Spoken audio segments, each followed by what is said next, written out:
Hi ദ്രുദ്ര ഫാമിലിയിലേക്ക് എല്ലാവർക്കും സ്വാഗതം.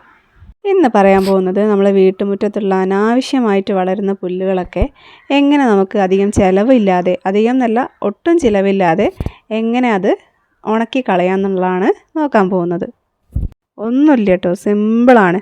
നമ്മളെ വീട്ടിലുള്ള സാധനങ്ങളൊക്കെ വെച്ച് ചെയ്യാവുന്ന ഒരു കാര്യമാണ് നിങ്ങൾക്ക് ഷെയർ ചെയ്യാൻ പോകുന്നത്. അപ്പോൾ ഇങ്ങനെ വളർന്ന പുല്ലിനെ നമുക്ക് എങ്ങനെ നശിപ്പിക്കുക എന്നുള്ളതാണ് നോക്കാൻ പോകുന്നത്. പിന്നെ അത് അമ്മ കുഴിച്ചിട്ട നല്ലൊരു ചെടിയാണ്, മൂസാണ്ട അങ്ങനെ എന്തോന്ന് പറയും അതിന്. പിന്നെ ആമ്പലാണ്. ഇത് ഞങ്ങളെ വീടിൻ്റെ അടുത്തുള്ള വയലിലുള്ളതാണ്. അപ്പോൾ വെള്ളം വറ്റിയപ്പോൾ അമ്മ ഇതിനെ സുരക്ഷിതമാക്കാൻ വേണ്ടിയിട്ട് അവിടുന്ന് പറിച്ചിട്ട് ഒരു പാനയിലേക്ക് മാറ്റിയതാണ്. എന്തോ തിന്നൊക്കെ പോയിട്ടുണ്ട് ആമ്പൽ, കണ്ടില്ലേ, പുഴുക്കുത്തലൊക്കെ ഉണ്ട്.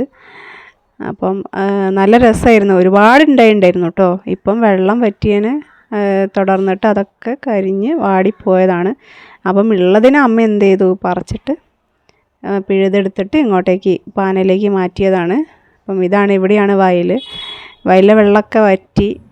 അപ്പോൾ അതുകൊണ്ട് അതൊക്കെ നശിച്ചു പോവുമായിരുന്നു. അപ്പം ആകെയുള്ള ഒന്നിനെ കിട്ടിയപ്പോൾ അമ്മ ആ ഒന്നിനെ പറിച്ചെടുത്തിട്ട് ആ പാനയിലേക്ക് മാറ്റിയതാണ്. നല്ല രസമാണ് വിരിയുന്നത് കാണാൻ വേണ്ടിയിട്ട്.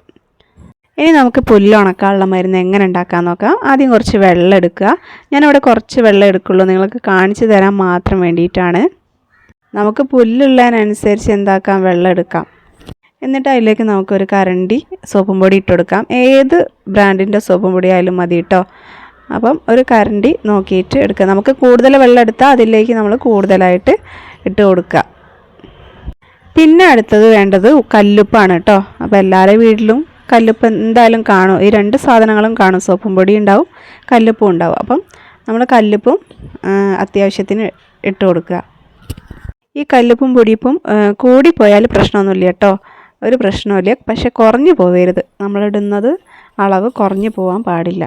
അപ്പോൾ നമുക്ക് വേണ്ട റിസൾട്ട് കിട്ടില്ല.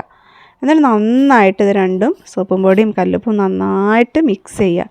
ഇത് രണ്ടും കല്ലുപ്പൊക്കെ അലിയാൻ കുറച്ച് ടൈം എടുക്കും. അതുവരെ നമ്മൾ എന്ത് ചെയ്യുക, നല്ലോണം മിക്സ് ചെയ്ത് കൊടുക്കണം. നല്ലോണം വെള്ളത്തിൻ്റെ അകത്ത് അലിയണം, സോപ്പും പൊടി ആയാലും കല്ലുപ്പായാലും. നമുക്ക് വീട്ടിലുള്ള രണ്ട് സാധനങ്ങൾ തന്നെയാകുമ്പോൾ നമുക്ക് ചെയ്യാൻ സുഖമാണ് അല്ലേ. പിന്നെ ഇങ്ങനത്തെ സ്പ്രേ ബോട്ടിൽ ഉണ്ടെങ്കിൽ ഇങ്ങനത്തെ സ്പ്രേ ബോട്ടിൽ എടുക്കാം കേട്ടോ. അല്ലെങ്കിലും പ്രശ്നമൊന്നുമില്ല, നമുക്ക് കൈ വെച്ചിട്ട് തളിച്ച് കൊടുക്കാവുന്നതേ ഉള്ളൂ, കുഴപ്പമൊന്നുമില്ല. ഞാനിപ്പോൾ എൻ്റെ അടുത്തുള്ളത് കൊണ്ട് ഞാൻ സ്പ്രേ ബോട്ടിൽ എടുത്തതേ ഉള്ളൂ. സ്പ്രേ ബോട്ടിലിനെക്കാട്ടും നല്ലത് എൻ്റെ അഭിപ്രായത്തിൽ എന്തായാലും കൈകൊണ്ട് തളിച്ച് കൊടുക്കുന്നത് തന്നെയാണ് കുറച്ചും കൂടെ നല്ലതെന്ന് തോന്നുന്നു. അപ്പം പിന്നെ എൻ്റെ അടുത്ത് സ്പ്രേ ബോട്ടിൽ ഉള്ളതുകൊണ്ട് ഞാൻ അതിലൊഴിച്ച് കാണിച്ചു തരുന്നതേ ഉള്ളൂ. പിന്നെ കുറച്ച് പുല്ലൊക്കെ ആണെങ്കിൽ നമുക്ക് സ്പ്രേ ബോട്ടിൽ കൊണ്ട് എന്ത് ചെയ്യാം, അടിച്ചു കൊടുത്താൽ മതി, സ്പ്രേ ചെയ്ത് കൊടുത്താൽ മതി. കൂടുതൽ പുല്ലൊക്കെ ഉണ്ടെങ്കിൽ നമുക്ക് എന്ത് ചെയ്യാം, കൈ കൊണ്ട് തന്നെ തളിച്ച് കൊടുക്കുന്നതായിരിക്കും നമുക്ക് നല്ലത്. അല്ലെങ്കിൽ നമ്മളെ കൈ സ്പ്രേ അടിച്ചടിച്ച് വേദനയാവാൻ സാധ്യതയുണ്ട്. എന്നിട്ട് ആ മിക്സർ നന്നായിട്ട് ഇളക്കിയതിന് ശേഷം നമ്മൾ കുപ്പിയിലേക്ക് ഒഴിച്ചിട്ടുണ്ട്. അപ്പോൾ ഞാനൊരു ചെറിയ കുപ്പിയിൽ നിങ്ങൾക്ക് കാണിച്ചു തരാൻ വേണ്ടി മാത്രമാണ് ഉണ്ടാക്കിയിട്ടുള്ളൂ. അപ്പം കുറേ പുല്ലൊക്കെ ഉണ്ടെങ്കിൽ കുറേ നമുക്ക് എടുക്കാം കേട്ടോ, കുറേ വെള്ളം എടുത്തിട്ട് ചെയ്യണം. അപ്പം രണ്ടും സോപ്പും പൊടിയും ഉപ്പും കുറഞ്ഞു പോകാൻ പാടില്ല, അപ്പം കൂടിയാലും പ്രശ്നമൊന്നുമില്ല. അപ്പോൾ അങ്ങനെ നന്നായിട്ട് മിക്സ് ചെയ്തിട്ട് നമുക്ക് എന്ത് ചെയ്യാം, പുല്ലിലൊക്കെ തളിച്ചു കൊടുക്കാം.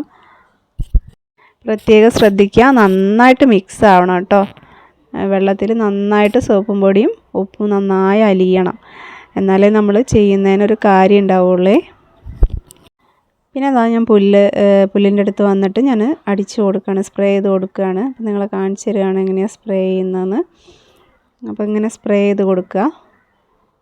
പിന്നെ ശ്രദ്ധിക്കേണ്ടത് എന്താണെന്ന് വെച്ചാൽ നന്നായിട്ടാവണം കേട്ടോ, പുല്ലിൽ അടി വരെ എത്തണം നമ്മൾ സ്പ്രേ ചെയ്ത് കൊടുക്കുന്ന നേരം.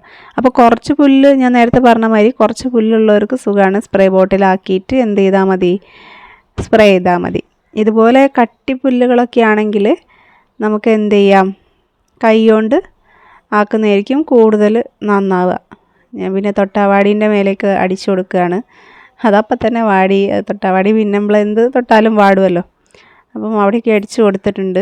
പിന്നെ ഞാൻ ലാസ്റ്റ് സ്പ്രേ ബോട്ടിലിൻ്റെ സ്പ്രേ ചെയ്യുന്ന സാധനം ഊരിയിട്ട് ഒഴിച്ചു കൊടുക്കുക കേട്ടോ. എനിക്ക് കൈ വേദനയായി, കാരണം അത്രയും പുല്ലുണ്ടേ. അപ്പോൾ ഞാൻ കുറഞ്ഞ അളവിലേ ഉണ്ടാക്കിയിട്ടുള്ളൂ, നിങ്ങൾക്ക് കാണിച്ചു തരാൻ വേണ്ടി മാത്രമേ ഉണ്ടാക്കിയിട്ടുള്ളൂ. അപ്പം കൂടുതൽ പുല്ലൊക്കെ ഉണ്ട്, കൂടുതൽ എടുക്കുക.